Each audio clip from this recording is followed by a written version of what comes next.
Siya. Inilaw na ampalaya. Ito yung mga ingredients para healthy. Meron tayong ampalaya. Meron pa tayong pipino, sili, at di mawawala yung kalamansi, pampasim. At meron kamatis, at meron din diyang asukal, saka asin. Saka sibuyas, syempre di mawawala yan. At dinurog na paminta. Hindi nakikita yung mukha mo. Guys, simulan natin. So, una, halagyan natin ang palaya. Ayan muna. Kailangan natin i-mix-mix yan. Dami? Halagyan natin itong pipino. So, maraming pipino. Kunti lang lagyan natin. So, ngayon, i-dessert natin yan.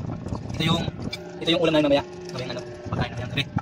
Gabi na pala, no? So, ang dami na. So, ito mamaya. Ito na natin kain natin mamaya. So, lagyan natin ng sili. Tapos, meron din tayong sibuyas.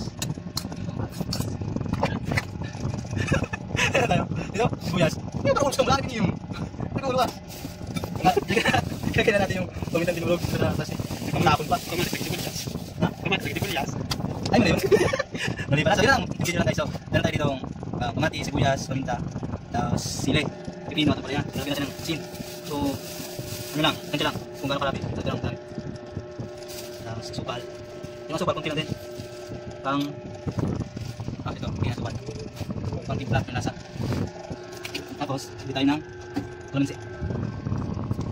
Kung natin tanggalin ko ito, para na yung kumain. Hindi kami makapal. Ito puro na ito sa pagka. Hindi, ganun lang. So, kalamansi.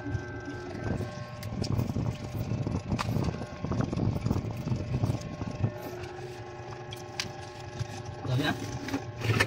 I-mix-mix na natin. So, karin kutsara dito. Dalawang kutsara, kailangan natin. I-mix-mix na natin. Sa dito pa. Ilang chip. Ha? Parang bigyan sa loob.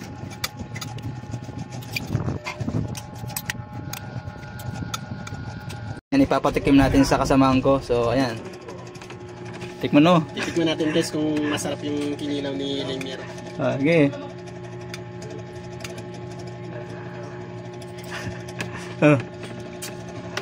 Ano lasa? Sarap. Sarap. Kapag hindi ka sanay, no? Tama lang yung ano niya, yung timpla. Yung asim. Nag-aagaw yung asim tsaka yung linamnam.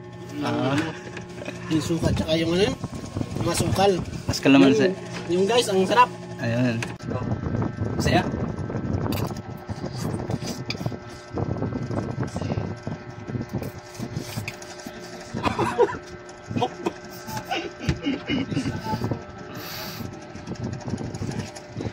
Puta, mauubos na. Masarap. Try nyo to. Masarap siya. Kahit napait. Halo-halo yung linamnam, yung ingredients, tapos yung lalo yung pipino, kamatis, sibuyas, sili. Napakasarap. Matry nyo na. Pwedeng ulam, dessert. Pwede rin imukmang. So, ayun lang guys. Hanggang sa muli. Sarap.